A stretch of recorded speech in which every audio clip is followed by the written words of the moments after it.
Gracias por continuar en sintonía con su canal 4RD, pero sobre todo con su programa Ojalá, en este momento donde estamos en la entrevista central. Hoy 25 de noviembre, donde estamos recordando a tantas mujeres víctimas de violencia para seguir eliminando este flagelo dominicano. Y uno de ellos debe ser la calidad educativa. Justamente hoy tenemos el placer de tener como invitado a representante del Instituto Dominicano de Evaluación e Investigación de la Calidad Educativa. Tenemos a su querido director, a don Julio Baleirón, quien está hoy con nosotros, y a Julián Álvarez, director de Divulgación Científica. A ambos bienvenidos, acompañados de don Ramón. Claro que sí, aquí estamos para eso, para hablar de educación y para recibir a Kenia, que nos trae un café Santo Domingo todos los días, aquí tempranito, como lo sabe Julio y como lo sabe Julián, que ellos ya han estado aquí otras veces, ¿verdad, Julio y Julián?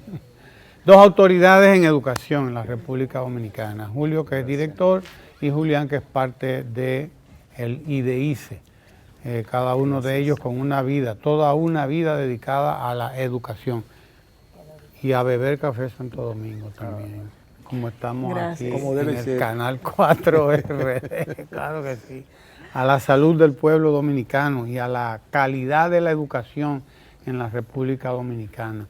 Julio, ¿qué tenemos en este congreso que comienza la semana que viene? 1, 2 y 3, o 2, 3 y 4. 2, 3 y 4. 2, 3 y 4, la semana que viene. 2, eso es lunes. Lunes, martes y miércoles. Lunes, martes y miércoles. Este es el congreso número ¿cuánto? 10, el 10º. Huepa, el 10º congreso, esto entonces es un número importante. Es que ya tiene 11 años el instituto. O sea, así es. Un número redondo, claro que sí. Pues mira, en primer lugar, gracias por de nuevo recibirnos y poder conversar sobre esta actividad y muchos otros temas que tienen que ver con el tema educativo, el tema de la calidad educativa. Pues sí, nosotros este año vamos a celebrar nuestro 10º congreso.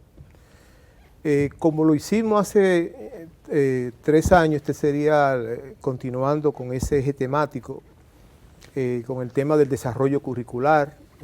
El país, el sistema educativo está todavía en el proceso de implementar el nuevo currículo. Entonces hemos querido que este congreso centrarlo en el tema del aula como espacio del desarrollo curricular.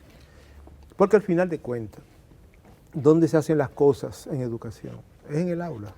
Todo lo que se invente, todas las políticas que se definen, todas las metodologías que se prueben, todo lo que se sueñe en educación es en el aula que se hace. Y por eso nosotros quisimos de tener como sujeto, en ese sentido, o como espacio fundamental, el aula como espacio de desarrollo curricular. Y ahí traer al debate investigaciones que se han estado haciendo, que algunas de ellas ya han concluido, digamos, personas especialistas en estos temas que nos pudieran ayudar a pensar bien el tema del aula. Porque al final de cuentas, como decíamos, ahí es donde se dan los procesos de aprendizaje, ahí es donde se generan las oportunidades para que los niños, las niñas, los adolescentes aprendan. Pero además, como el país está en proceso por ley, de establecer lo que se conoce como el marco de cualificaciones, que ese es un temita, el marco de cualificaciones donde se definen toda una serie de cuestiones que van a impactar no solamente al sistema educativo universitario, sino a todo el sistema educativo, desde las universidades, pasando por las escuelas, hasta el propio Infotep.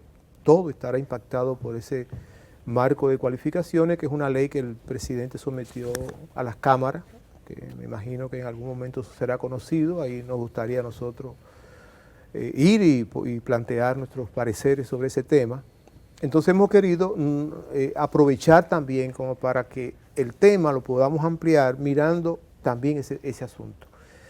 Y de hecho vamos a tener, hay 2 conferencias que van a estar dirigidas hacia ese tema, del marco de cualificaciones.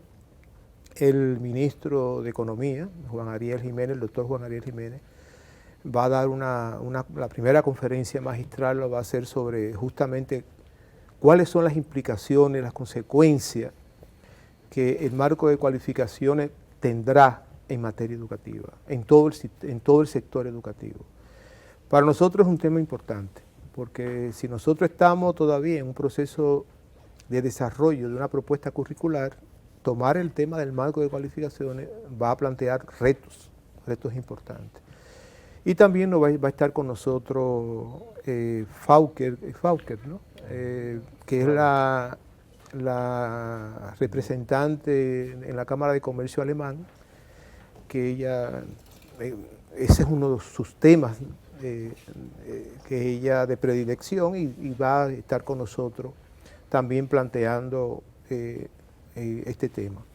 Vamos a cerrar el Congreso porque inclusive hemos querido, en el Ministerio de Educación, digamos que hay en este momento dos, yo no sé si llamarle subsectores dentro del sector educativo, que han ido avanzando de manera importante, que es el tema técnico profesional y sobre todo en ese ámbito del marco de cualificaciones. Ahí se están haciendo cosas que yo creo que van a ser importantes. Y la otra es todo el trabajo que se viene haciendo con la ampliación de la modalidad de artes. Fíjate que hace 4 años aquí habían 4 liceos con la modalidad de arte. Hoy hay 61 liceos con la modalidad de arte. Y ahí están ocurriendo cosas. En esos liceos de arte están ocurriendo cosas. Es decir, definitivamente que están ofreciéndole a los jóvenes alternativas muy novedosas. Digamos, de un área que yo siento que es parte, lo voy a decir de esta manera, es como parte intrínseca del ser dominicano. Nosotros somos muy histriónicos como pueblo. O sea, con mucha facilidad el dominicano en cualquier momento te arma una fiesta y te arma un teatro, ¿no? Y te expresa de muchas maneras sus inquietudes, sus sueños a través del arte. Y en esos liceos están ocurriendo cosas. Entonces decíamos, ¿cómo no ofrecerle a este grupo de personas que están trabajando fuertemente en esa área, cómo no ofrecerle eso? Y de hecho vamos a traer un colombiano, Julián después entrará en los detalles con esos temas, un colombiano que ha recibido premios internacionales en el área del arte y la educación, premios internacionales, inclusive hace poco en la India le dieron un reconocimiento, un premio por las labores que está haciendo en esa materia, ¿no? Y de hecho ese va a ser, digamos, nuestro congreso que va a empezar el día 2 y va a estar 2, 3 y 4. Y el 4, para el país eso va a ser, yo creo, un tema importantísimo. Nosotros vamos a cerrar con lo que va a ser la noticia de ahí en adelante, que nos va a durar, me imagino, varias semanas, porque vamos a presentar en el cierre del Congreso, cuando terminemos el Congreso, vamos a presentar el informe del estudio PISA 2018. Bueno, material va a haber para eso comentar. va a ser un material para ponerse a hablar durante semanas. Nosotros ya tenemos el informe completo. No podemos hablar de eso porque el día 3, en hora de la tarde-noche, la OCDE presenta el informe internacional. Y a partir de ahí, cada país puede hablar. Mientras tanto, hay un embargo radical con respecto a los temas. Y ya yo comienzo a recibir llamadas, pero dime, ¿será ¿cómo va la presentado cosa? como ¿Cómo va parte la del cosa? Congreso? Pero lo van a presentar cerrando ya, vamos a hacer un simposio para que podamos empezar a profundizar en ese tema. O sea que el Congreso va a tener, yo creo, bastante cosas que deberán contribuir con remirar el tema educativo desde los medios de comunicación, desde el debate en las universidades. Hay bastantes cosas interesantes. Sí, sí. Julián, él te dejó a ti, Julio Valirón sabe mucho, te dejó a ti la parte desmenuzar cuáles son los temas que vamos porque él los dio, pero a grandes rasgos. Dice, el que sabe de eso es Julián. Así que, bienvenido, Julián. Cuéntanos. Bueno, muchas gracias por la invitación y por aceptar nuestra presencia. El Congreso, tal como dice el doctor Baleirón, en términos técnicos tiene varios momentos. Tiene un acto de apertura que será el 2, donde estará el ministro de Economía, Planificación y Desarrollo. ¿Abierta esa actividad a todo el que quiera ir? Es abierta para el que quiera ir. Naturalmente que hay invitaciones particulares y especiales, pero es un acto, diríamos, abierto. ¿Y a qué hora es? Ese es a las 9 de la mañana del día 2. O sea, es el próximo lunes. El próximo lunes. A 8 exacto. días estamos hoy a 8 sí. días. Sí. Y después de ese acto de apertura formal, en la tarde, a partir de las 2 de la tarde, hay unos talleres dirigidos a docentes y directores en las temáticas del Congreso, un taller sobre lectoescritura, 2 talleres sobre formación técnico-profesional, y el colombiano Alexander Rubio, que es el experto en artística, en enseñanza de la danza, donde él a través de la danza ha logrado captar la atención de los estudiantes. Entonces él va a tener también un taller. Tendremos 5 talleres ese primer día, y al segundo día a las 9 de la mañana, el día 3, empieza con la conferencia magistral de la directora de la Cámara de Comercio Dominico-Alemana, la señora Frauke Paff, sobre cómo la formación en la empresa contribuye a los jóvenes en su perfil técnico profesional. Y después vienen las llamadas sesiones temáticas, donde se presentan, hay 5 sesiones temáticas, una dedicada a lectoescritura, otra a primera infancia, otra a técnico profesional, otra artística y otra relativa a formación docente. Entonces, en cada sesión temática se presentan alrededor de 7 investigaciones. Parte de esas investigaciones son investigaciones realizadas por el IDICE y también investigaciones realizadas en el Instituto Superior de Formación Docente, Salomé Ureña, e investigadores aliados al sistema educativo.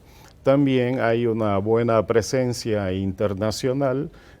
Ya habíamos hablado del colombiano Alexander, experto en enseñanza de la danza, cómo transformar la enseñanza a partir de esa actividad artístico-curricular. Y entonces, dentro de toda la participación de las investigaciones nacionales, tenemos la presencia de una experta en lectoescritura de la Universidad de Puerto Rico, Ruth Sáez.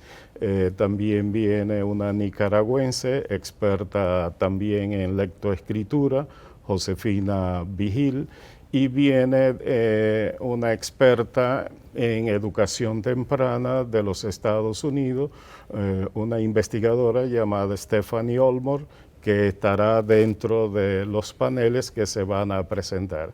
De ahí el nombre de Congreso Internacional, es decir, cada vez más el Congreso se ha ido internacionalizando, el IDICE se ha ido posicionando en Centroamérica, en Europa, y tuvimos en una ocasión una exponente de la República Popular de China, de Finlandia, y de ahí siempre hemos querido honrar el concepto del alcance internacional del Congreso.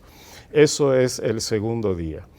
El tercer día, bueno, el segundo día también tiene otras actividades artísticas, al caer la tarde, una conferencia magistral, y siempre el espacio de la noche a las 7 es para aprovecharlo, presentación y puesta en circulación de algunos documentos. Esta vez tendremos una guía didáctica de la Dirección de Educación Técnico Profesional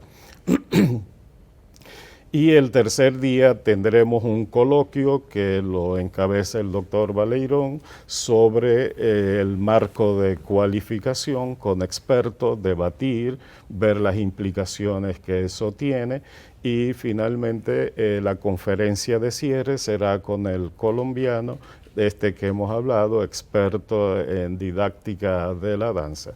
Y como dice el doctor, en la tarde ya en el cierre del Congreso tendremos el simposio PISA. Es decir, que serían 3 días bastante intensivos.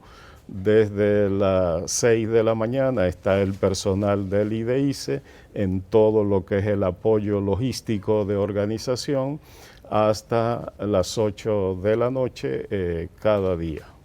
Sabemos que el IDEICE tiene ya 11 años. Sabemos que la calidad educativa forma parte de la Estrategia Nacional de Desarrollo como un tema esencial de los Objetivos de Desarrollo Sostenibles y quizás como testimonio, como madre de 3 varones y formo parte incluso de una asociación de padres en el colegio de mis hijos, uno puede ver que a lo largo de los últimos años, sobre todo los últimos 7 años, el currículum ha cambiado. Ya tú tienes robótica, tienes arte, el esfuerzo que se ha hecho en materia de los idiomas. ¿Cómo ustedes evalúan los avances en todo este tema del currículo en estos 11 años como instituto? Mira, yo creo que efectivamente, como bien has planteado, en los últimos años se han generado muchos procesos, se han iniciado muchos procesos. Los temas en educación tienen la particularidad de que son temas que no son de corto plazo. Yo puedo tener un plantel escolar con todo lo de la ley. Yo puedo tener materiales didácticos que, bueno, en abundancia. Cuando yo era joven no me lo imaginaba, ¿verdad? Tú puedes tener, qué sé yo, todas las cosas que se están ofreciendo hoy en el sistema educativo.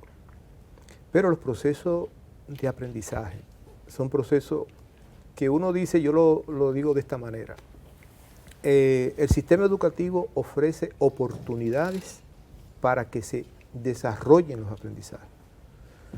Y eso es un aspecto que es fundamental. Los aprendizajes son internos, o sea, los aprendizajes suceden en la interioridad del ser humano, tanto cognitiva como emocionalmente.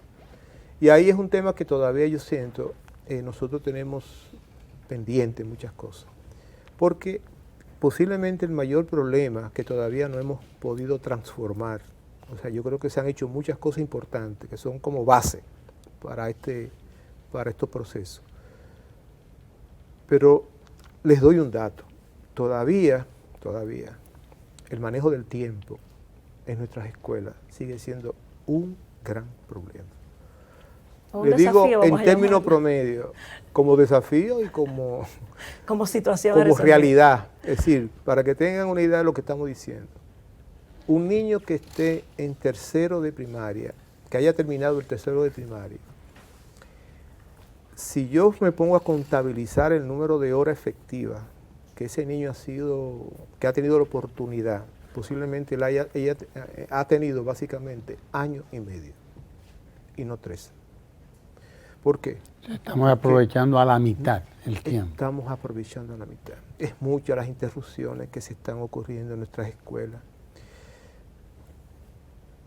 Celebración de efemérides. Por ejemplo, es una denuncia seria la que tú haces. Hay escuelas que prácticamente no han empezado a dar clases. A esta altura. A esta altura del juego, que estamos terminando noviembre, entrando en diciembre, y prácticamente no han iniciado clases. Los lugares donde las interrupciones han sido sistemáticas. Entonces hay un tema muy serio. O sea, hemos avanzado mucho, digamos, en dotar a la escuela de muchas cosas. Y yo creo que eso es importante. Yo definitivamente, el uno poder dar clase en una escuela limpia, con cosas que son con computadora moderna, mobiliario. Eso es importante, pero eso no produce. Por eso nosotros decimos, al final de cuentas, los aprendizajes se dan en el aula, donde se establece un vínculo maestro-alumno. Y ese es un tema pendiente. Yo creo que ahí el país tenemos que lograr hay que pasar digamos, del momento de los pactos que se hacen, que hemos hecho varios, al momento de la realidad, en el sentido de que efectivamente nuestras escuelas sean templos sagrados. ¿Cómo Templos puede sagrados. explicarse un fenómeno como ese, Julio Valerón? ¿Cómo puede explicarse eso? Mira, De que estemos perdiendo la mitad prácticamente del tiempo dedicado a la educación. Quisiera tirarle la pelota a Julián, pero como fuiste tú quien trajo el tema, es a ti que te la estoy dejando para que Julián después nos sí, no, y abunde. que lo podamos mirar desde el Congreso. Pero yo veo varios factores que están metidos en ese tema. El primer factor, que es de naturaleza más general, y yo entiendo que es posiblemente uno de los más complejos. La escuela dominicana, nuestra escuela, tiene que pasar por un proceso de transformación cultural radical. Es decir, nosotros tenemos que transformar nuestros centros educativos, nuestras escuelas. Yo decía, utilizando ese concepto, en templos sagrados, en espacios sagrados de aprendizaje, de que entendamos que una educación de calidad es un derecho que tiene cada niño, cada niña, y todavía más lo que son los niños y las niñas más pobres. Todavía yo siempre digo, señores, en el estudio de educación cívica y ciudadana, en el segundo estudio, hay dos estudios internacionales de educación cívica y ciudadana. Y en los dos estudios, los estudiantes de 8º grado dicen que la institución en la que ellos colocan su mayor esperanza en la escuela, no en la iglesia, no en los partidos, no en las instituciones del Estado, no, en la escuela. O sea, ellos todavía tienen la esperanza de que la escuela sea su espacio para ellos desarrollarse. Entonces yo siento que ahí hay un tema. Como sociedad tenemos que ser capaces de entender, o sea, los intereses de la educación de los niños están por encima de los intereses de todo el mundo. Hay una frase que yo usé cerrando el Congreso pasado y que para mí es interesantísima, que es una frase que viene de una tribu africana que dice textualmente: cuando se trata de la educación de un niño, hay que convocar a toda la tribu. Cuando se trata de la educación de un niño, de una niña, hay que convocar a toda la tribu. Es decir, señores, que en la escuela se juega el presente y el futuro.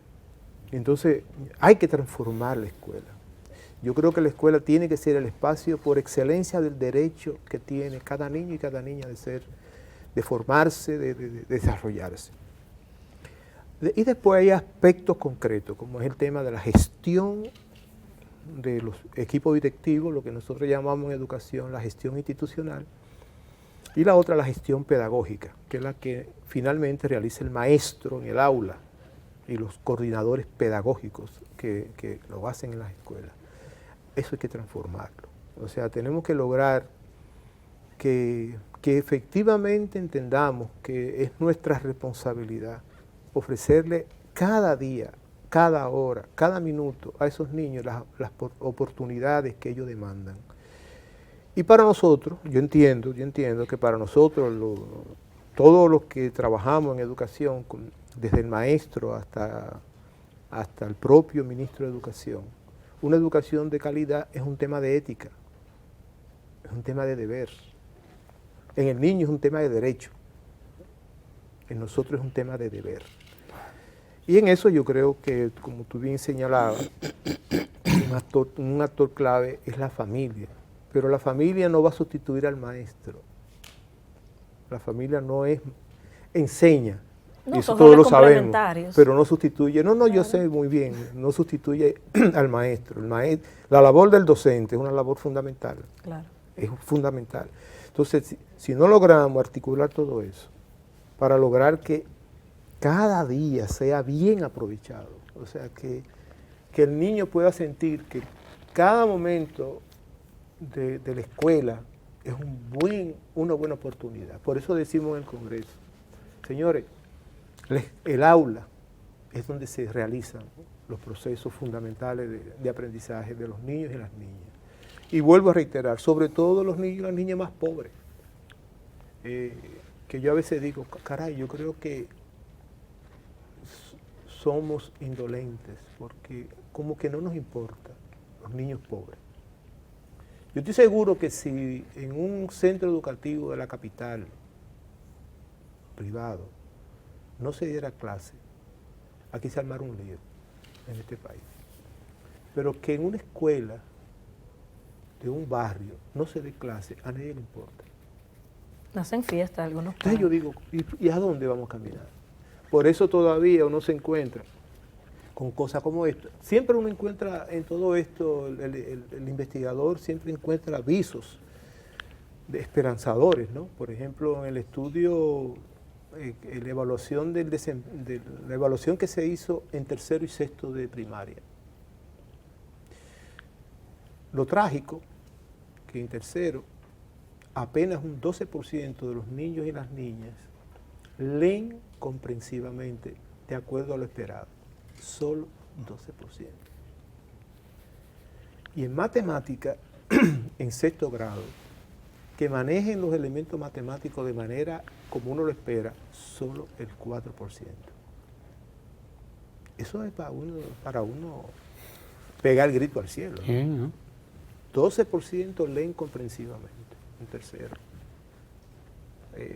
Apenas 4% manejan la matemática en sexto. Yo me he metido en los datos, tratando de escudriñar, y me encontré con un dato que es interesante y que nosotros deberíamos mirarlo más de cerca. Hay 13 escuelas en el país, que tú dirás en 13.000 planteles escolares, 13 que son, nada. Claro, una muestra pequeña. Eso no es ni el 1%, pero hay 13 escuelas pobres, vamos a decirlo claro, escuelas pobres. ¿Sabe por qué? Porque todas son rurales o rurales aisladas. Hay una sola urbana. Que tanto en tercero de primaria como en sexto de primaria, los niños de esas escuelas tienen resultados promedio por encima de los niños del quintil 5, el quintil rico. Y yo digo, wow. ¿Qué pasa ahí, verdad? No, Hay que ir a estudiar eso. Yo voy a coger para esa escuela, yo personalmente voy a coger para Sí. esa escuela. Porque yo digo, ahí hay esperanza. Ahí hay esperanza. Ahí hay un tema yo lo quiero, mi hipótesis es del deber cumplido. Ahí hay un tema ahí se están haciendo cosas. Y eso debe inspirarnos a que entonces es posible. Es posible hacer totalmente. cosas importantes en la escuela dominicana. Yo creo que todos tenemos que comprometernos a ello. Desde nosotros, funcionarios, los maestros, el sindicato, la sociedad en sentido general, tiene que entender que si no le ponemos el ojo a la escuela, si no preservamos la esencia de la escuela, ¿qué sentido tiene? Ahí me surgió una pregunta, no sé si a usted, don Julio, o a Julián. ¿Ustedes cómo preseleccionan los temas o los lugares donde van a hacer las evaluaciones? O sea, son tantos planteles, en un año asumo que no más de 30 investigaciones, por decir, y ya serían muchas. ¿Cómo ustedes preseleccionan? Y una vez ustedes hacen el estudio, ¿hacia dónde va ese estudio para justamente tomar las decisiones correctivas o de mejoras que ustedes identifican? Quiero que de hecho, Julián es el encargado de divulgación y tiene algunos elementos que lo puede plantear. Solamente decirte lo siguiente. Siempre hay criterios, o sea, para uno poder seleccionar una escuela, tiene que tener algún criterio. Así sea que el criterio sea el nivel o el criterio sea los grados que uno vaya a tomar dentro del nivel. O físicamente dónde está. Exacto, o también la representación por los lugares, ¿no? Porque para yo hablar de escuela dominicana, yo tengo que hablar de escuelas que están en todo el territorio nacional con todas las características que tiene la escuela dominicana. Todavía el país tiene cerca de un 40% de escuelas, posiblemente eso ha ido bajando por la jornada extendida, pero todavía hay muchos centros educativos que tienen menos de 50 estudiantes, que son escuelitas rurales aisladas, escuelas donde se ofrece todos los grados de la primaria juntos en una sola aula, donde hay niños que están en primero, hay niños en segundo y niños en tercero, todos están ahí, porque son aulas donde se confluyen ese conjunto de niños, ¿no? Y estamos hablando de cuántas escuelas quedan en esa condición. Quizás cerca del 35%. Que aquí hay sitios que Ese se llegan número mulo todavía, aunque uno sí, no lo hay crea. muchas escuelas. Es que uno hay que recorrer el país para no saber las dificultades. cuando uno está investigando, uno ve cosas que uno dice. Por ejemplo, hubo una escuela que en el segundo estudio comparativo que hicimos en el 2000, no recuerdo ahora el año exactamente, del CERCE, pero para llegar a la escuela, usted no se puede imaginar qué tuvimos que hacer. Tuvimos que entrar al territorio haitiano y desde Haití entrar a la escuela dominicana, porque no había forma de llegar a la escuela nuestra del territorio dominicano. Sí. Eso es un tema, eso es una realidad. Entonces es la escuela dominicana, eso es parte de la escuela dominicana. Entonces hay criterios que uno toma en consideración. Ahora, en el Congreso se van a presentar estudios, por ejemplo, como decía Julián, y él pudiera decir algo más. Nosotros venimos, por ejemplo, en el instituto, desde hace ya un par de años, trabajando de manera profunda en el tema de la lectoescritura en los primeros grados. ¿Cómo en los niños aprenden? Uno se sorprende porque uno cree que las cosas son de una manera y a veces resultan de otra. ¿Cómo los niños aprenden? Y ese es un tema que se va a discutir en el Congreso. Se van a presentar los resultados que se tienen sobre ese tema. No sé si Julián tiene algo. Que es el encargado de divulgación del IDEICE, además. Sí. Bueno, justamente el Congreso es el mayor evento de divulgación, o sea, donde se dan a conocer los resultados, porque tal como decía el doctor, o sea, hay toda un dispositivo logístico para la enseñanza que es de carácter material, pero el IDEICE aporta lo que sería el alma de la actividad educativa, que es el conocimiento de esa realidad para determinar las iniciativas de intervención de esa realidad. Es decir, conocer la realidad educativa, qué está pasando, y eso entonces se somete a la discusión y al análisis por cada escenario o por cada estamento educativo, y de eso se trata el Congreso, de nosotros investigar y evaluar y presentar a la comunidad educativa. Incluso el hecho de venir a un programa de televisión, el publicar en los medios, es también parte de esa filosofía que hay que ir ganando y mejorando, no solo cuando algo no sale bien, sino también ver el interés y la mejora que se va teniendo en las cosas, y que de eso no es solo la parte morbosa, se salió bien o se salió mal en un estudio, sino cómo hay la determinación de ir mejorando en esos distintos aspectos. Y entonces no solo existe el Congreso como elemento de divulgación, sino que también tenemos lo que se llaman mesas de diálogo, donde estas temáticas se van discutiendo por área geográfica. Es decir, hemos estado en el Cibao, en Higüey, con actores clave del sistema educativo, diciéndole a los líderes educativos cómo el IDEICE ha visto la realidad. Y ellos, que son compromisarios, esto ayuda a tener un mejor conocimiento para una mayor determinación.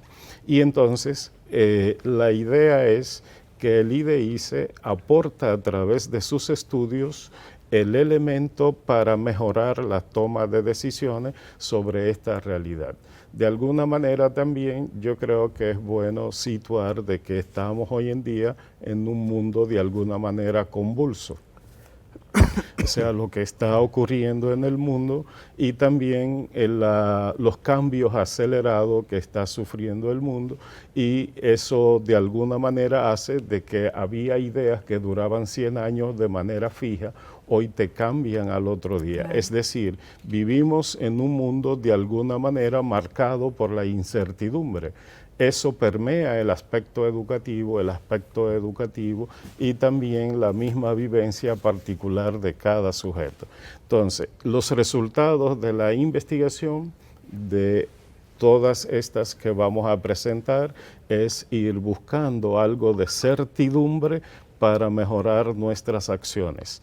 Entonces, como decía el doctor, o sea, el aporte nuestro es esa dimensión espiritual del aspecto educativo, el conocimiento, la dimensión ética, pero sobre todo yo creo que hace falta la autonomía ética del ser dominicano, de que las cosas que hagamos, las hagamos por determinación y responsabilidad.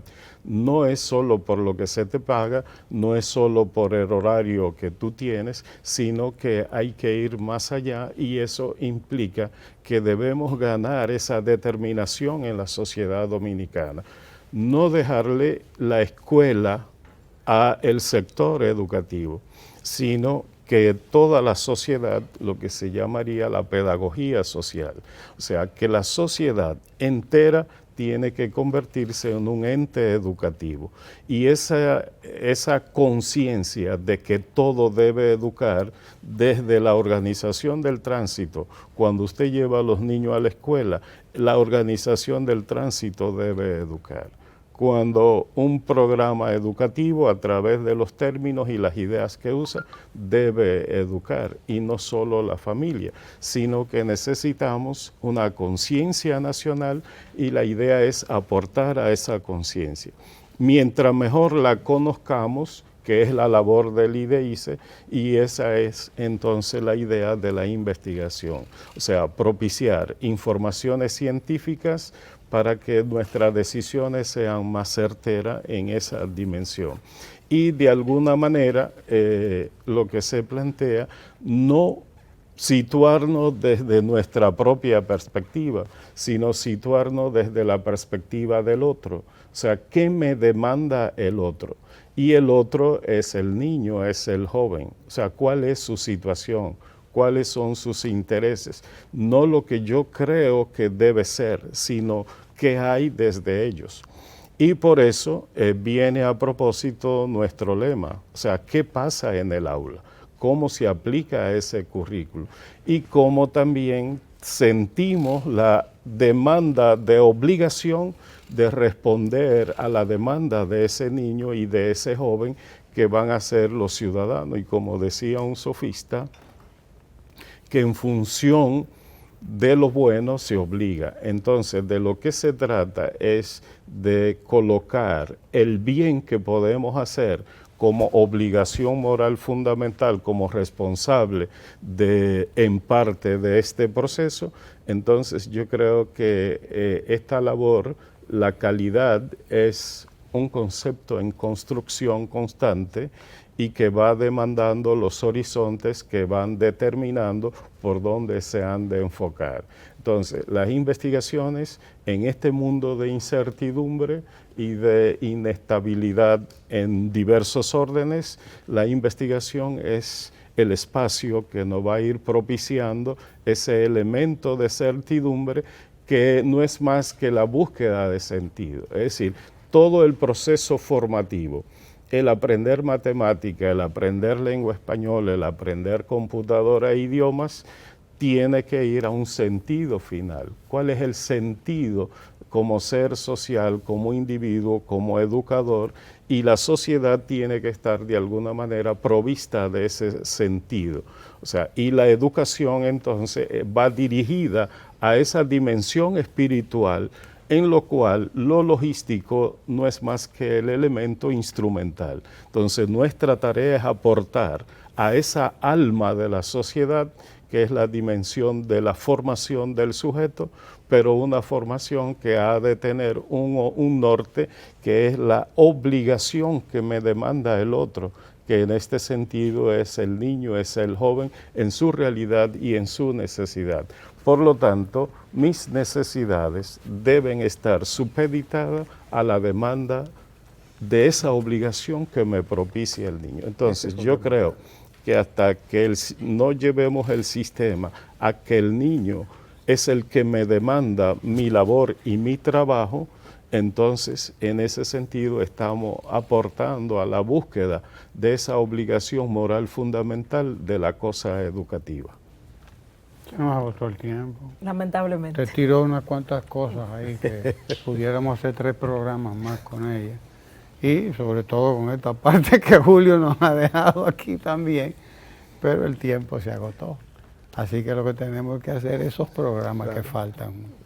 Para que no tiene que venirnos a presentar los resultados del informe PISA. Claro, tenemos que conversar sobre el informe PISA. Es un compromiso. Despida usted el programa. Bueno, pues agradecerle a Julián y a Julio compartir con nosotros estas valiosas informaciones que, como dice don Ramón, amerita que ustedes vuelvan para presentarnos el informe y seguir debatiendo, porque yo como madre y miembro de una asociación de padres, estos temas interesan a toda la ciudadanía dominicana. Y gracias por invitarnos a este importante congreso que ustedes tienen, deseándole éxitos, porque ahí debatiendo, compartiendo, es que podemos seguir mejorando este esfuerzo que desde el Estado Dominicano se ha estado haciendo por una gran revolución educativa. Sí, debimos tener a todo el magisterio hoy mirando este programa. Así es. Todo el magisterio debió estar viendo este programa.